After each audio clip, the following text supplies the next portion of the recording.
Thank you. It's a pleasure to be here this afternoon and try to sow a little doom and gloom as the light fails and dispel whatever good feelings may have been created by spending the afternoon getting wise advice about how to manage company affairs to minimize risk.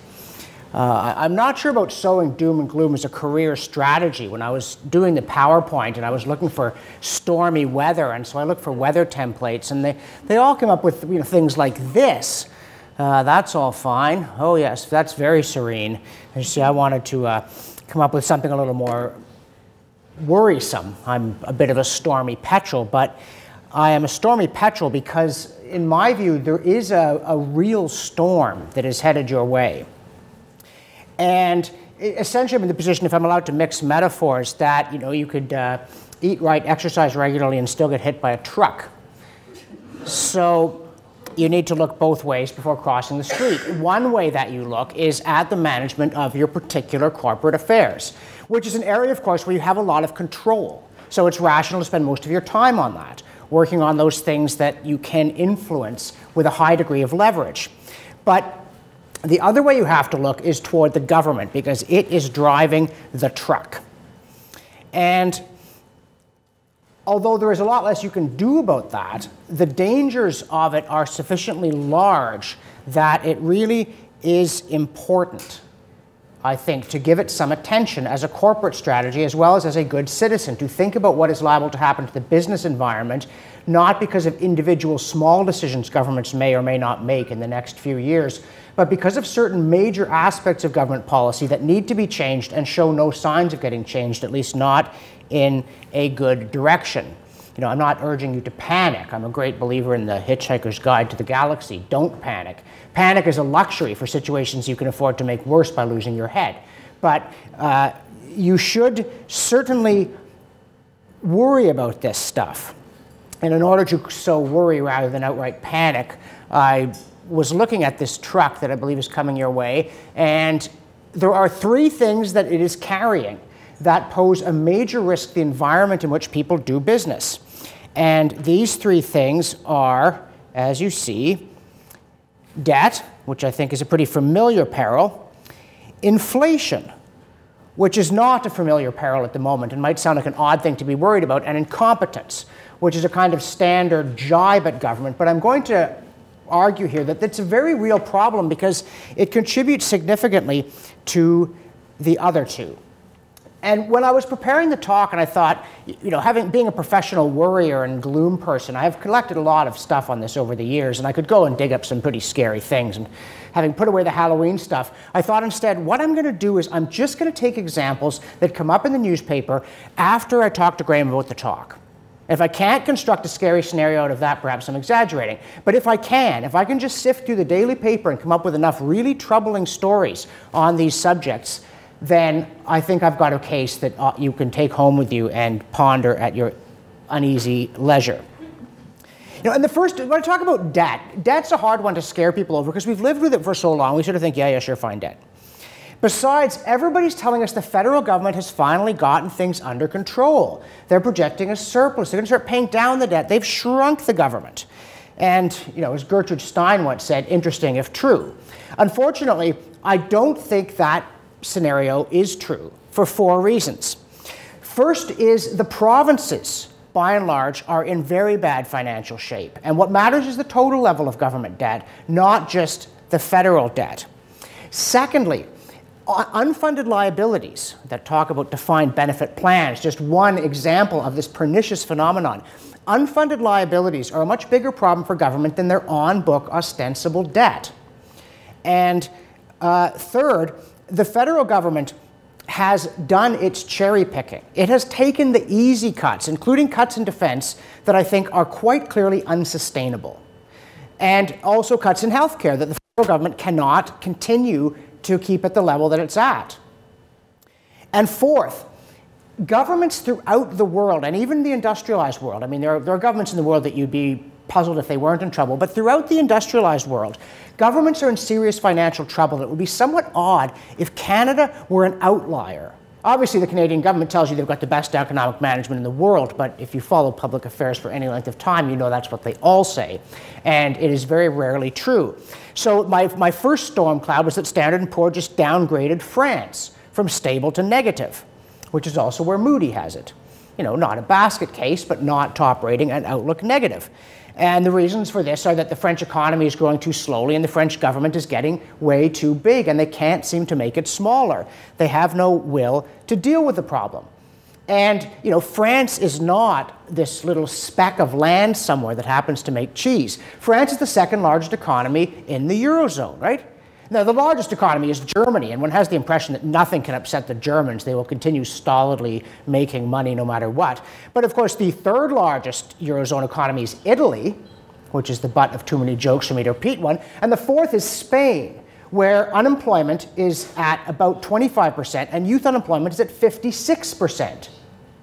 So if France is in trouble, the Eurozone is not doing well at all.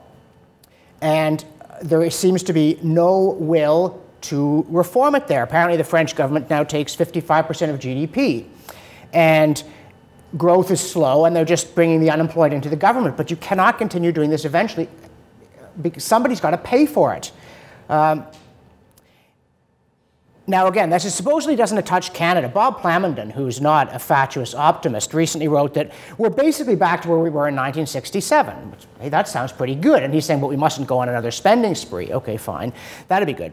But apparently, you know, our debt ratio is coming down. Federal spending as a share of GDP is down. He says it's lower than 1967. It's around 13.2% and so on. He does point out that if we got back to the peak, 6.5% of GDP, our interest costs on the debt would be $122 billion, but they're down under 30. Everything is fine. Except this rosy picture, as I suggested, understates the size of government dramatically. And the first way it does so, the Macdonald-Laurier Institute, where I worked when it was founded, did an estimate of federal government spending, including tax expenditures, which are just jiggery-pokery. They're basically spending disguised as a tax cut. And you take those into account, and the guy who'd been head statistician at StatsCan said, the federal government isn't at 14% of GDP, it's at 20%. It has not gotten smaller. And the way they do things like the child tax benefit, this was not writing you a check, supposedly it was a tax cut, right? But it was not, because it took money from everybody, the general tax fund, and gave it only to particular people who did things the government wanted. That's spending. And if you ask what's the difference between them doing that and them sending you a check, well, there was no difference. They actually sent you a check. They finally gone to electronic deposit. But this is spending. This is not a tax cut. If it were, I could turn the federal budget into no taxation and no spending by converting everything they're now doing into a tax credit. But would the government really have shrunk to the size of a dinner roll? Obviously not. So this is just jiggery-pokery. Now, the thing is, the Tories like to call them tax cuts because it makes them feel like they're making government smaller, which their base loves. And the NDP and the Liberals like to call them tax cuts because they like to portray the Tories as heartless slashers so they can campaign as people who will start spending again. So it's in everybody's partisan interest to pretend something is happening in the budget that is not. It's certainly indicative that the public sector workforce is enormously big for a thing that's getting smaller. The civilian public sector accounts for about 18% of all jobs in Canada, which is below the French level, but it is way above the German level. And in Atlantic Canada, it's over 20% everywhere. And of course, because public sector compensation is larger, this understates the size of government. If government is so small, I ask, why is it so big? Something funny is going on here. Now, the next problem is that the rosy federal picture is not just false, it also leaves out the provinces. Jeffrey Simpson in the Globe and Mail recently wrote, happy will be the federal governments of tomorrow, regardless of which party governs. Unhappy will be most provincial governments of tomorrow, regardless of which party governs. And that is because the federal government, he says, has been cutting transfers. So spending on healthcare has been way down. It was growing 7% a year. It's been pushed down to roughly the rate of inflation because that's where the federal transfers were. But the healthcare system has not been reformed. The pressures that were driving that 7% a year growth have not gone anywhere. In fact, they're getting worse. So what we've done is put the lid on it and eaten some more of the seed corn. But sooner or later, that money's got to be spent. Where is that money going to come from? a fair question. I'm glad you asked me that. Because as Simpson points out in the middle of all this, in 1973, there were almost 8 people of working age for everyone over 65. By 2013, 4.5. By 2033, when we're all planning to be still alive, just in case something good happens, 2.6. Who's going to pay for all this health care? Well, the provinces have an answer. The federal government should pay. And the federal government has an answer. The provinces should pay. But there's only one taxpayer, because all those people who pay federal taxes have this pernicious habit of living in provinces, and nobody can make them stop. So all of this pointing finger bones of blame does nothing to conceal the fact that the healthcare system is starved for money. The healthcare system doesn't work as it's currently set up. It's enormously expensive. It delivers very poor results. And nobody has a plan for funding it other than for Kathleen Wynne to sort of berate Stephen Harper for not giving her the money, and for Stephen Harper to berate Kathleen Wynne for being a spendthrift. That's not good. And, you know, again, the Ontario government tells you it's going to balance the budget, but I don't think anybody believes that except possibly them. The Conference Board of Canada just said, oh, for heaven's sakes, you've got to be kidding us. The government's growing too slowly. Even if the Ontario government keeps spending down on healthcare as it says it's going to the level of inflation, with no explanation of how the system is meant to sustain this, they're still not going to have enough revenue to balance the budget. So you get Thomas Mulcair comes along and says, let's add a huge daycare program. Yay, let's spend billions and billions more. The federal government can spend 5, the provinces can spend 3, we'll create 1 million daycare spaces. And what Mulcair says is we can't afford not to do this. It's not only a good idea economically, he said, it's good for families, and in fact, if you look at it, it's something we can't afford not to do. Because the theory is if the state raises money in taxes and cares for children, then women can go out and work, and thus the economy will grow, and there will be more tax revenue to pay for the daycare program. But this is a classic argument you get. Every time government wants to spend money, they say we can't afford not to. They've always got ideas for saving money down the road. As P.J. O'Rourke's town crank stands up and says, why does no one ever have ideas for saving money now? Well, it's the old huckster's joke. We're going to lose money on every sale, but make it up in volume. And Jeffrey Simpson, who's actually a revered columnist for the Globe and Mail, which is Canada's national newspaper, he's not a punching bag, although I intend to employ him for that purpose here. But I do it in tribute to the fact that he's a sensible guy and widely respected. Says, good for Thomas Mulcair and the New Democrats. Finally, they put a big idea in front of Canadians, federally financed daycare. And he says, we need this. Costs for childcare easily run past $1,000 a month, a burden that hurts people trying to balance work and child rearing. Women who work produce tax revenue. Proper, affordable daycare allows more of them to work, which means more revenue for the government. Blah, blah, blah, blah, blah, blah. There we go. So apparently, somehow or other, it's going to be more efficient for the state to raise children than for the parents to do it. So we make government bigger, and the problem we have starts to go away. Well, okay. That's just the NDP. So maybe we just don't beat up on the NDP because they have one set of ideas and other people have other ideas. I have a note about Olivia Chow, but she's also in the NDP and she lost, so we will ignore that. But, in fact, the federal Tories are doing the same thing. They're doubling the children's fitness tax credit. And the rationale for this is worth listening to. It says it helps you put a child under 16 in a program of physical activities like hockey or sailing. And the Prime Minister says these activities are good for our children, or they are good for our communities. And our view is that whatever is good for our children and good for our communities is good for Canada. Well, yes, that's true as far as it goes. It's good for kids to be physically active. It's good for communities. It's good for Canada. But what he's talking about is a tax subsidy. He's talking about taking money from some people and giving it to others because they're doing something that the government approves of.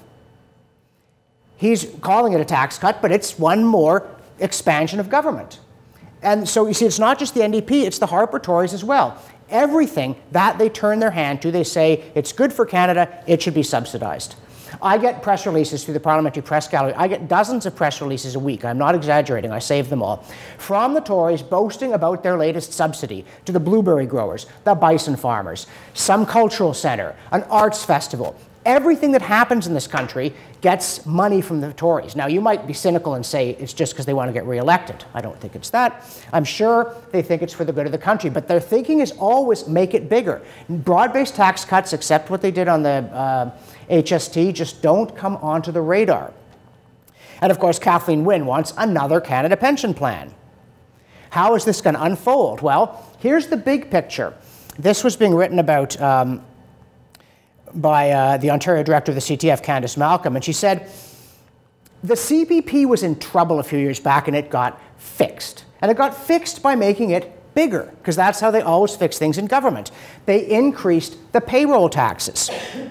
In 1994, the typical Canadian paid $806 into the CPP. By 2004, that number was $1,832. Today, $2,464. And then she writes, matched by our employer. But if it's not matched by the employer. It all comes out of the wage fund. The difference between what the company pays to have you on staff and what you get all comes out of your pocket. So Canadians are now paying something on the order of $4,900 a year into the CPP so that it can be sound. But what does sound mean in this context? As she also points out, workers born after 1985 will get 66 cents on the dollar from their investment. So this is a plan that loses money in large amounts. This is a plan that takes wealth away from people in their key earning years, deprives them of the power to invest and create genuine investment, and reduces their incentive to work hard. And policymakers scratch their heads and say, whatever can be the matter, why is the economy so sluggish? Everybody's puzzled. Oh, the Eurozone's heading into another recession. Oh, Japan is having trouble. Oh, everybody's having trouble. Why is Canada's economy so sluggish? We must need to make the government bigger. And that's the good news. I know it sounded like the bad news, but I promise this just gets worse because of point 3. Demographics. The population is aging. I know we're all doing it. I'm sorry, I'm doing it now. It's like breathing out carbon dioxide. I know I'm not meant to. But what's wrong with Bob Plowman, it's 1967 out there, is that in 1967 we were young and the world lay before us. You know, Expo, Pierre Trudeau, hippies. It's not like that anymore, is it? We take vitamin supplements now. And as Andrew Coyne pointed out, and again, so far everything I'm quoting has been from the paper since I talked to Graham. It's all right out there. It costs about $3,000 a year to provide health care to your average 55-year-old. 65-year-olds about $5,000. 75-year-old, $10,000. 85, over $20,000. And this is why Coyne points out the C.D. Howe Institute, which is headed by my brother, so this could just be conflict of family interest. Unfunded liabilities, mostly for healthcare, things that governments are committed to spend for which they have no identified source of revenue in this country, are around $2.8 trillion. Now, how would you like to try to pay interest on a debt of $2.8 trillion instead of our nominal $600 billion? Right? Things would get hideous fast. And yet, what's the plan to pay for the healthcare of people as they age? There is no plan. We had the Romano Commission. They saved healthcare for a decade. We all went back to sleep. The unfundeds are coming to dinner, and there will be nothing left when they have eaten. The politicians, of course, will be gone.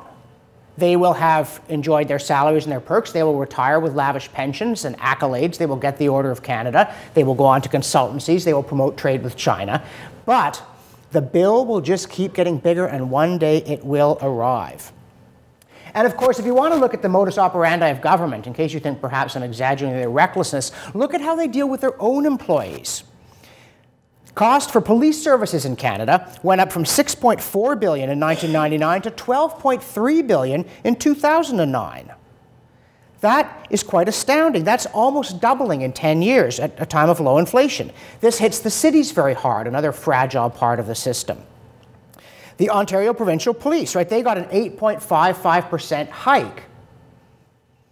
Now, they said, oh yeah, but there was a 2-year pay freeze. But the thing is, right before the 2-year pay freeze, they got a 5% hike. So there's 13% over 4 years, and this is restraint. Plus, apparently, according to the Canadian Federation of Municipalities, 11 categories of officer got raises during the freeze. So that's what government restraint looks like. I would hate to see recklessness.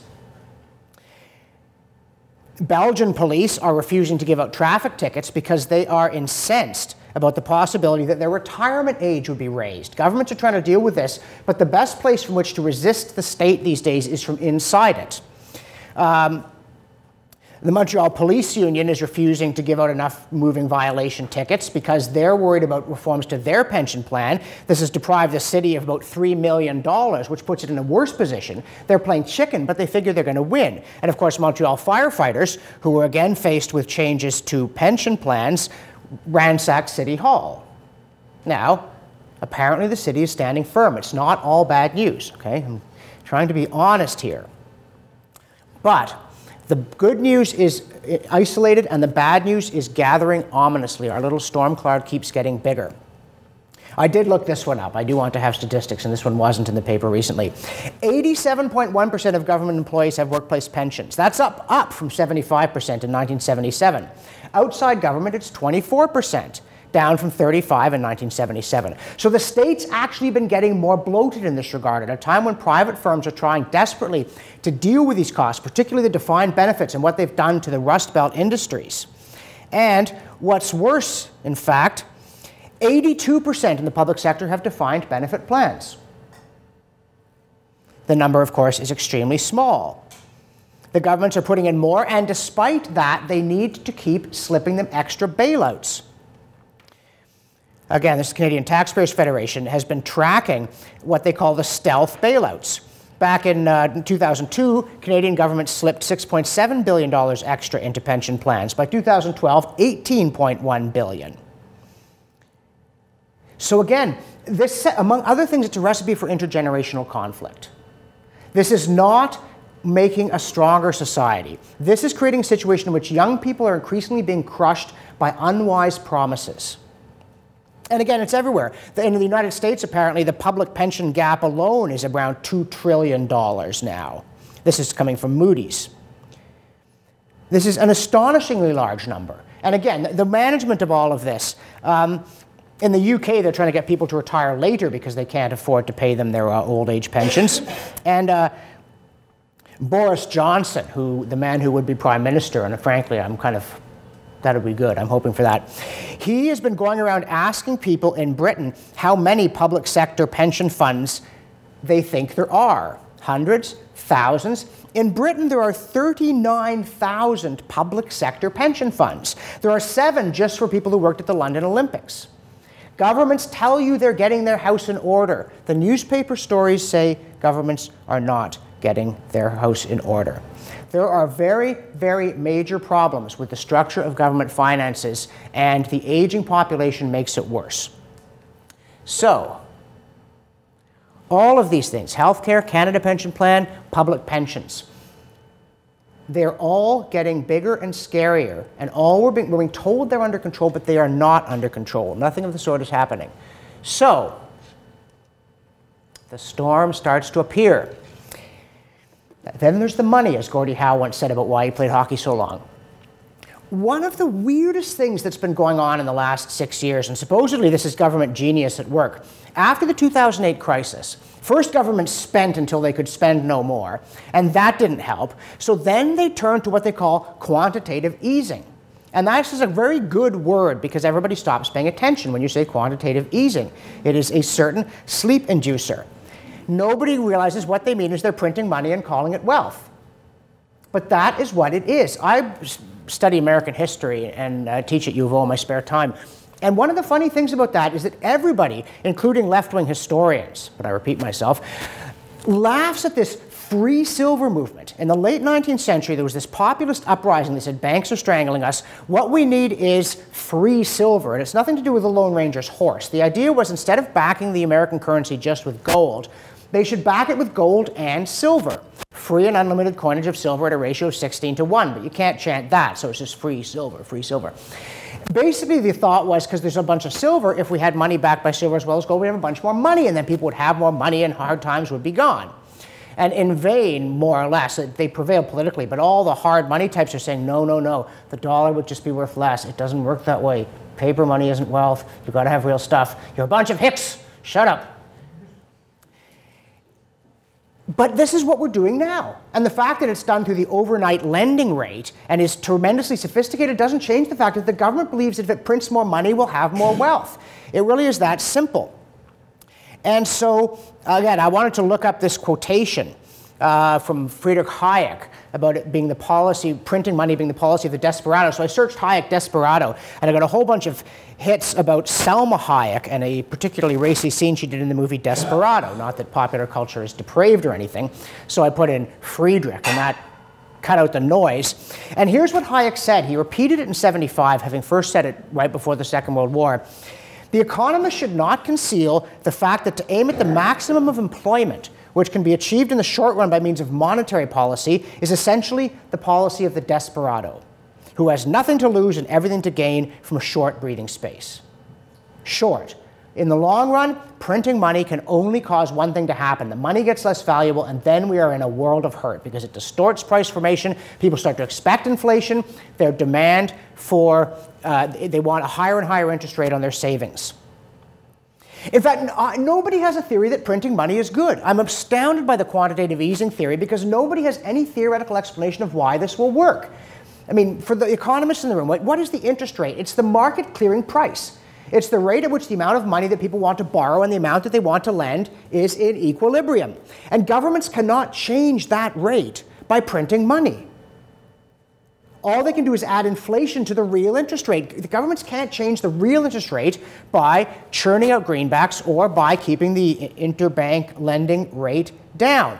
So I went to the Bank of Canada website to say, well, what do they say about this? These people are meant to be intensely, majorly smart. They make far more money than I do, so they must know more than I do. And I get there and it says, we are Canada's central bank. We work to preserve the value of money by keeping inflation low and stable. Right, yes, thank you. So then I click on the monetary report for October. The outlook for economic growth is diverging across regions and remains reliant upon exceptional monetary policy stimulus. So are you keeping inflation down, or are you engaging in monetary policy stimulus? You've only got one tool. This interest rate, the overnight lending rate, is the only tool you have, and you cannot hit two targets with one dart. Which are you doing? Well, today's Ottawa Citizen had a piece on Stephen Poloz, who is head of the Bank of Canada and is just this brilliant guy that everybody admires enormously, and says, well, it's not working as fast as he thought it would. So then they interview him, and he says, yeah, it takes more patience than I thought, but it's being fed by a richer understanding of what the underlying forces are. So when he took over the job, he didn't know what was going on, but he's since learned, apparently. Which I think is kind of odd. When you're at the level where you become governor of the Bank of Canada, I thought you'd kind of done the learning. And he says there's a serial disappointment. That is, every time I look at the economic statistics, they're bad, even though I'm doing this quantitative easing thing where they should be good. And he said, one is that the world has not performed as we expected, including the US. Secondly, even given that global performance, Canada's exports have underperformed what you would predict. Well, not what I would predict, actually, what he would predict. So he thought the world economy was going to grow faster than it did, and he thought the Canadian economy would grow faster because of all this free money, but it didn't. So arguably, that's a concession that the policy has failed. But no, actually, it's an argument that the policy has to continue. There's lingering uncertainty about the future. We are confident that it will dissipate. In the meantime, interest rates will remain lower in the past in order to work against these forces. Right now, we are providing monetary stimulus sufficient to bring inflation sustainably to our target within a reasonable time frame around 2 years from now. I have no idea what that sentence means. We are providing monetary stimulus to bring inflation sustainably to our target. But monetary stimulus doesn't bring inflation down. So that's what's going on. David Cameron in the UK just said he wished interest rates could stay low forever because it helps people buy homes. Well, yes, if real interest rates are low. The problem is if real interest rates are low, people don't save. And in fact, people are alarmingly disinclined to save these days. Jim Flaherty was given to lecturing us. Oh, you're not saving enough. What are you all doing? Why are you buying houses? Kept intervening in the mortgage market, make it harder to buy houses, because people were taking advantage of low interest rates to buy houses. And the government was keeping the interest rates down so that we would borrow money and buy stuff with it. So the government was actually encouraging us with one hand and yanking us back with the other. It was a very, very strange performance.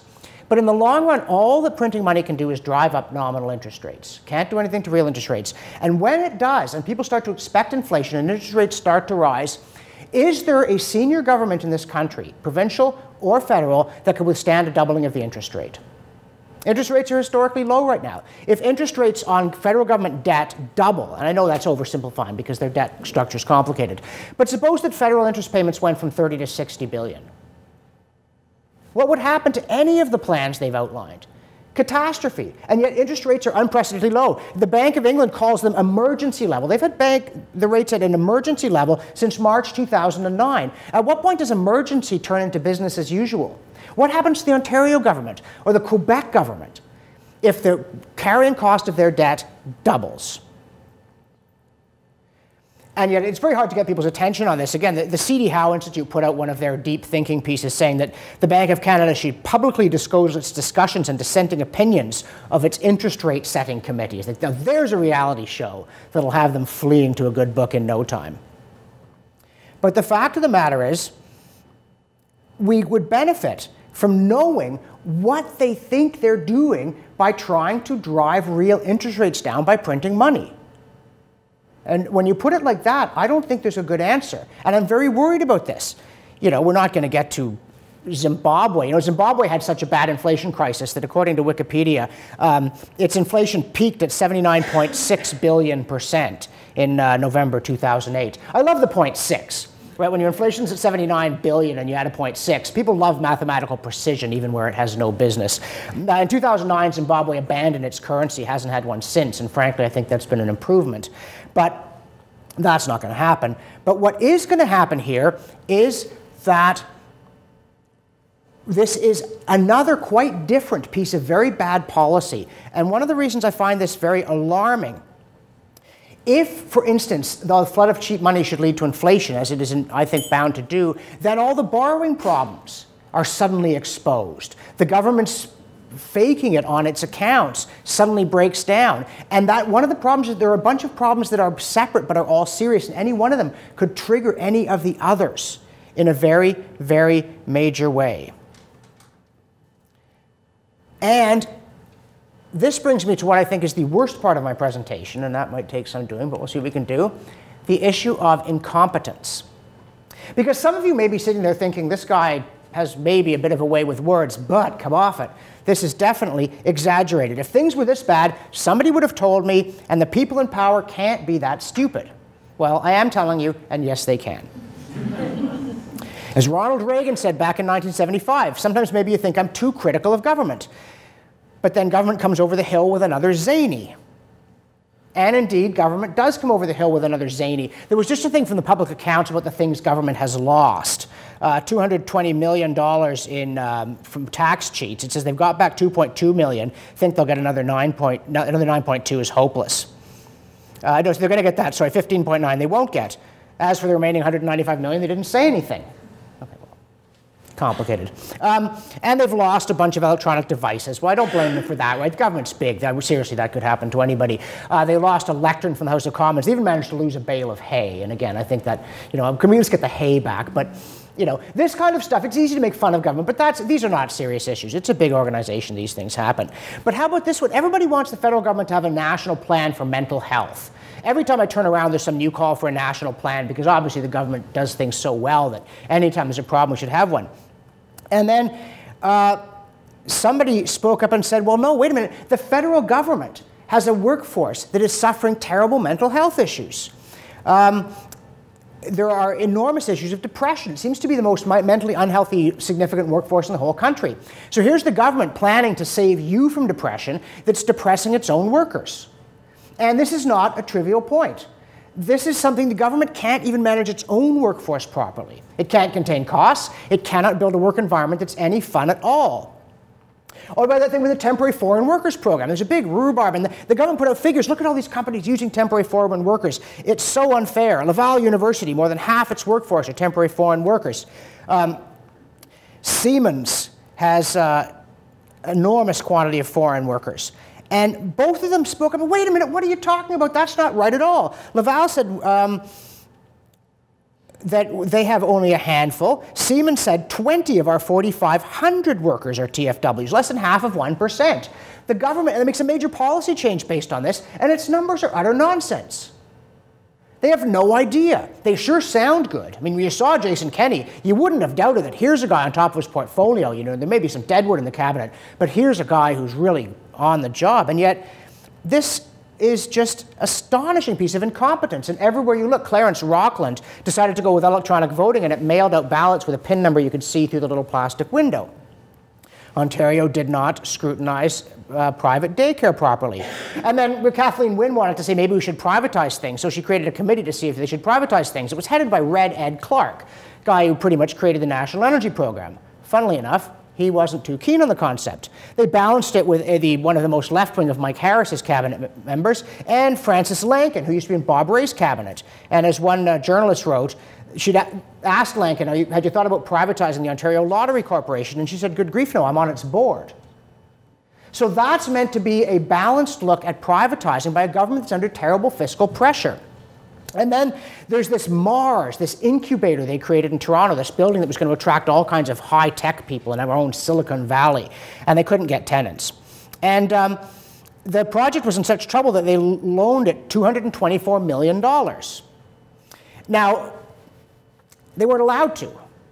The criteria for the loan from this Crown Corporation Infrastructure Ontario did not include Mars, so they rewrote the rules. And the Minister of Economic Development and Infrastructure said the Mars project was a unique situation, and the government made decisions to ensure that it did not collapse. So we have rules, but if something happens that isn't covered by the rules, we do it anyway, because it's a unique situation. Always when they do this, government gets bigger. This is an incredible lack of judgment, and a failure to understand why we have rules. A failure to understand what is wrong if the cabinet can start throwing around hundreds of millions of dollars on its pet projects. And of course, they're blocking the release of documents on it. And you know, the same kind of things are happening in the US. The degree of incompetence, and I could sum it up. If you ask what governments don't know, if you know, there's a scene from Yes Minister where Hacker thinks they're hiding something from him, and finally he turns to Sir Humphrey and says, Humphrey, what don't I know? And Humphrey says, I don't know what you don't know, Minister. It could be almost anything. But it comes down in many ways to they don't know that incentives matter. What Obamacare has done in the United States has made it very expensive to keep full-time workers, so companies prefer to have part-time workers, and they're increasingly not giving them health plans. Walmart is eliminating health coverage for most of its part-time U.S. employees. Home Depot has done it, Target has done it, and the people who designed Obamacare never saw this coming. They seriously didn't. I mean, the botched website rollout, well, we've all had our computers crash, you know, I'm not going to give them too much grief over that one. But they had no idea what was going to happen if they did this. Likewise, in Britain, Her Majesty's Revenue and Customs muffed people's income tax calculation on a large scale, and then they redid it all, and then leaked memo said, oh no, we bungled it again. And this is pretty serious stuff. And they just, you know, don't tell people, don't pay the new assessment. We don't know what you owe. That's quite amazing. They collected the wrong tax amount from more than 5 million people. And on it goes. You know, the German government was sending some military equipment to Iraq to help in the fight against ISIS, and the minister showed up to take credit, but the equipment didn't show up. You know, in some ways, if the German military is not showing up, a number of people would breathe a sigh of relief. We've had a bad experience with that over the decades. But the fact is that they can show up for the photo op, but they can't get the stuff. And national security is not a joke. Again, you look at what's happening with all this hacking. And the private sector is also affected here. The private sector has not done as well as it could. I found out, incidentally, what Google does. Google has a very high-priced person. It's one of the top female cybersecurity experts in the world. Apparently, they told her she could put anything she wanted on her business card, and she put security princess. And what she does is she attacks Google all the time. She's forever trying to hack them. And this is how they test their security. And I would like to be able to tell you that the Canadian government has done that, but of course they haven't. Instead, they have to shut down for a year, and they have no idea what happened, but they come out and tell you everything is fine, except for that bit. And again, national security is a core responsibility of government. If you get that wrong, nothing else matters, which rather simplifies the, clears the agenda in a hurry. But You know, the Harper ministry is very strong rhetorically, and I approve of that. They call right, right, and wrong, wrong, and so on. But they have driven defense spending down. We're supposed to get to 2% of GDP. We promised NATO we would do this, hand on heart, honest to goodness, someday. They're actually heading back down to around 1%. We are essentially disarmed at this point. We were going to get new fighter planes, but we're not going to get new fighter planes. The old ones are 30 years old, and we could send 6 to Iraq. You know, it's fine if they don't shoot back, but what if they do? And then our Navy, we've retired both our supply ships. We are the second largest country in the world on 3 oceans, trying to take part in missions as far away as Iraq, and we have no supply ships, but we're going to get more supply ships. We're going to get more supply ships in 2019 or maybe 2020. That's longer than either world war took to build 2 ships. This is incompetence. This is staggering incompetence. And what do they do when things like this happen? Well, as you may know, they had to retire 3 ships because they had trouble with destroyers and they had trouble with their supply ships. And so they put out a press release saying, Royal Canadian Navy begins transition to the future fleet. That's the one that's on land, not the water, apparently. You know, seriously, they made it sound like an accomplishment, because they're good at that. But what they're really doing, this is a nation that had 5 divisions in the field at the end of World War II. At the end of World War II, we had the 3rd largest Navy and the 4th largest Army in the entire world. We could not now put 5 regiments in the field in Canada for sustained military operations in a world that is increasingly dangerous. And the British have the same problem. You know, the British military, the Air Force is now at the smallest level since 1914. The Navy's at the smallest level since Henry VIII. And the Army is meant to be cut from 100,000 down to 80,000. And all the service chiefs are screaming about this. And the great moments in pseudo-statesmanship, when the Libya intervention was getting going, David Cameron turns to the admirals, of which Britain has rather too many at this point, and he said, "Where's the nearest aircraft carrier?" And they said, "You just mothballed it. We haven't got an aircraft carrier because you, the Prime Minister of the country, just decided we shouldn't." And so he's going to fling continents about. But with no awareness, again, this gap between what they think they're doing and what they're really doing. Like the Conservative government, for instance, they're all pleased with themselves because they're going to balance the budget, supposedly, or maybe not, now they have these new tax breaks. But the deficit for the most recent fiscal year is $5.2 billion. That's $11 billion less than the budget said it was going to be. They predicted 16, and they hit 5. Now, there's 2 ways of looking at that. One is you've done a brilliant job, congratulations. The other one is you have no idea what's going on. You predict a deficit, and you're wrong by a fact, you know, it's a quarter of what you said it was, or a third of what you said it was going to be. You don't know what's happening. You don't know what the deficit will be next year. You don't know why it was smaller this year. You have no idea what you are doing. And they still don't really quite know why it happened. And yet they give you the next projection and say, this is what will happen, blah, blah, blah, blah, blah, blah, we are great. Tony Clement, for instance, attributed it to a change in culture. Apparently, when Tony Clement was health minister in Ontario, he turned the ministry around. He said he was very pleased by that. When he came in, Tony's in charge, turned on a dime. The health ministry in Ontario obviously turned him around. He's the classic yes minister. And now he says there's been a change of culture since he showed up, and now the government is saving money instead of spending it. He's a pleasure to work with, as Sir Humphrey Appleby would say, worth his weight in gold. And what you're looking at here is a public sector that is far too big and unable to manage its own affairs. A French politician he was a scientist to become a politician, was the Minister of Education in 1997, and he said of the education system, he wanted to take the fat off the mammoth. This great big lumbering beast, he had to get the fat off and leave the meat. They also was going to be lean. Like everybody else didn't care about waste, and only now they've come along, everything will be fine. But this is a serious point. People who run for office think they're the first person who ever tried to save money. They're going to wage a war on waste. Like a generation of panicky, hair-on-fire finance ministers haven't been looking for that famous waste. But, of course, he failed. He was broken by the teachers' union, and the monster has gotten bigger. And this is true pretty much everywhere. I was just noticing the Professional Institute of the Public Service of Canada is just lauding a new report by the Canadian Centre for Policy Alternatives. It says people in the public sector aren't paid more than people in the private sector. Heck no, nothing like that is going on at all. Compare similar occupations. What you do find is that people in the private sector underpay women and minorities. So you people are a bunch of greedy, grasping bigots, and we are the people bringing in social justice. That's their understanding, and they're not making this up to bag the cash. Although they do know they're going to get the cash. He means it. That the whole world should look like the public service. That actually is their vision, and they're trying to do it. Margaret Wente in the Globe was just complaining about this nudge theory. Apparently the latest trendy view in government is that the citizens are basically quite stupid. And so in order to get them to do what you want instead of the dumb thing they're doing now, you just give them a nudge. You don't need a big spending program. A small incentive will do it because they're really pretty malleable. And she's refusing to ride her bicycle to work because she says she does not wish to be killed. And apparently in Toronto, riding your bicycle to work and dying are pretty much synonymous activities. And this character, Professor Sunstein, has advised Barack Obama, and other ones has advised David Cameron, who's actually set up a behavioral insights team in Britain called the Nudge Unit. So government is going to continue to organize our lives in bigger and better ways. Ontario is subsidizing a Bell call center in Peterborough. Bell. Bell needs a subsidy? I mean, I'm sure they'll take it. But what kind of government strategic thinking is it to give Bell a subsidy? Well, I think this is quite amazing. And of course, the Harper Tories subsidize the Canadian Arms Exporters Association. Again, a struggling group of orphans with barely a tank between them.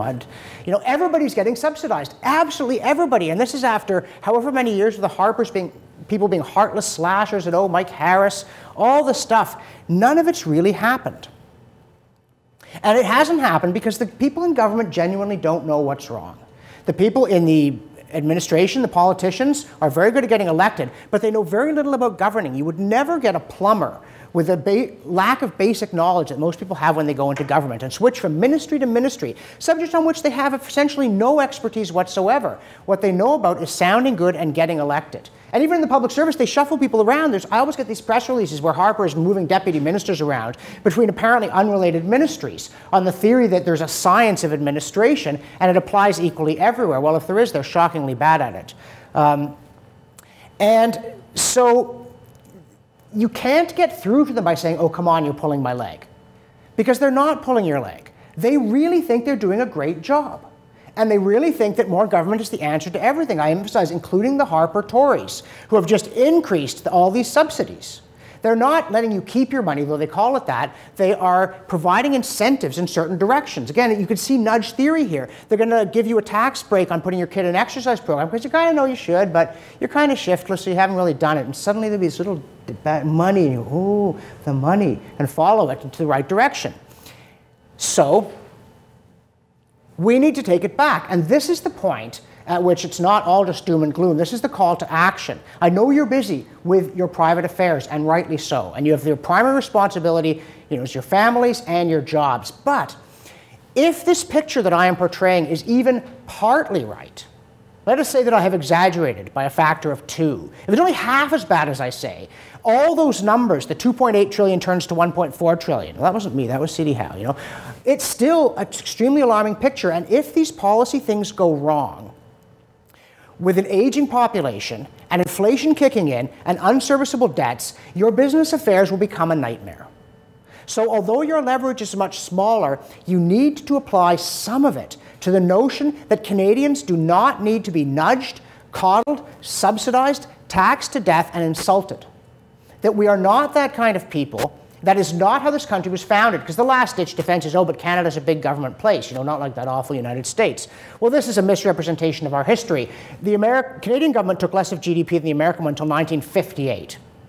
Okay? Not 1358, 1958. Canadians were described after the Second World War as the last rugged individualists in the world. And Daniel Hannan, in a wonderful book called Inventing Freedom, talked about the Tories coming to Canada and saying they're portrayed as the original Red Tories, right? Joe Clark's intellectual ancestors or something. He said, no, many of them left the American Republic because they thought that it would be a place of mob rule and socialism.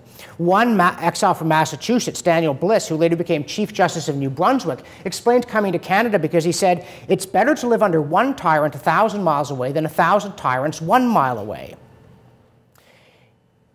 So you start by just rejecting this image of Canada as a place where big government has always been applied, has always worked, and it's somehow un-Canadian to take the other view. You've seen the Simpsons episode where Homer knocks over the Queen's carriage and gets thrown in the Tower of London, and in his escape attempt he winds up somehow in her private quarters, and as he's being dragged off he's sort of apologizing and saying, you know, Your Majesty, Americans are your children. He says, you know, I know we don't call as often as we should, and we're not as well behaved as our goody two-shoes brother Canada, who, by the way, has never had a girlfriend. I'm just saying.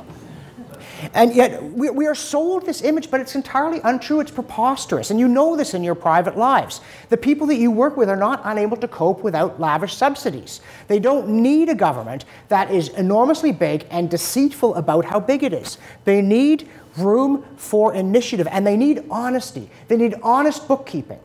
They need the off-book liabilities declared frankly. They need tax expenditures classified as spending. They need basic accounting of a sort that the private sector is obliged to do applied to government. And George Orwell once said that we have now sunk to the depth at which the restatement of the obvious is the first duty of intelligent men. So here is the obvious. The state is overextended. Governments in Canada cannot do what they are currently trying to do, let alone take on new responsibilities. The debt, the unfunded liabilities, the problems in the pension plans, all of these things, the policy of the desperado on money, are because the government is on a treadmill that keeps speeding up, and they don't dare get off, and they cannot find a way to slow it down. But sooner or later, that scenario ends in disaster, and we all know it. And we all know the demographics. We all understand that this system is in enough trouble now. When we have almost half as many, slightly over half as many working people per retired person in 20 years as we have now, none of this is going to be sustainable. Well, if we all know this, let's do something about it. Let's make it a priority, not a partisan priority. I keep telling you, the Tories are no better than their opponents here. We need to do something about this.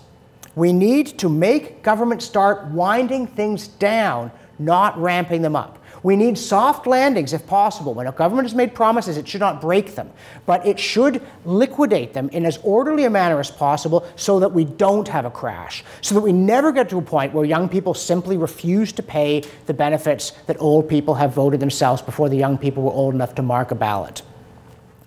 We must demand monetary policy, if you can stand the boredom, whose job is not to stimulate the economy, but to keep the dollar's value sound. One goal, and one goal only: keep inflation very slightly above zero. And do nothing else. Central bankers are not magicians. They do not have a magic money tree. Well, they do, but it only produces the paper stuff, not the real stuff. And Canadians can do this. As citizens, we can do less than as we can as entrepreneurs, but think what we can do as entrepreneurs. We are able to tackle the political problem because Canadians are creative, energetic people, capable of self-reliance, able to help their fellows when they are in need. There is an entirely different way of doing things in this country. Jeffrey Simpson talked about a big idea, and the big idea wasn't a big idea. It was more of the same. Here's a big idea. Government does less. By doing less, it escapes from the trap it's in now. Because by reducing demands on government, we free up the resources to deal with the mess it's already put itself into instead of getting in a worse one. We ask less of government, and we correspondingly take on more things ourselves. Charity used to be primarily a private obligation in a world that was far poorer than the world is today. At the turn of the 19th to the 20th century, something like half of workmen in London belonged to friendly societies. They made small contributions, they looked out for each other. We're far richer now. We could do this. Government's not efficient, and we all know it. We all know most of these things. We see them in the newspaper. Virtually everything I've told you has been in the newspaper in the last 2 months, and it's going to keep being in the newspaper. Believe that it's real. State the obvious. We can't continue, and if we can't continue, we must stop, and we can stop. You need to put most of the time in the business, but give the citizenship some time as well. And give the citizenship some time in a confident and hopeful spirit that we can fix this mess if we believe in ourselves. We cannot fix it if we believe in government. We may have trouble getting government not to believe in government, but we, the people, are in fact the basis on which it's all built. We're the people who pay the taxes. We're the people who do the work. And we can undertake this work too. So yeah, there is a storm coming. There are a number of ominous elements in that storm. But we don't just have to sit here and let it hit us. We can see it coming, we can say it is coming, and we can do those things that will prevent it from striking us. And I urge you, please, to make that part of your priorities for yourselves as citizens and to protect the environment in which your business operates.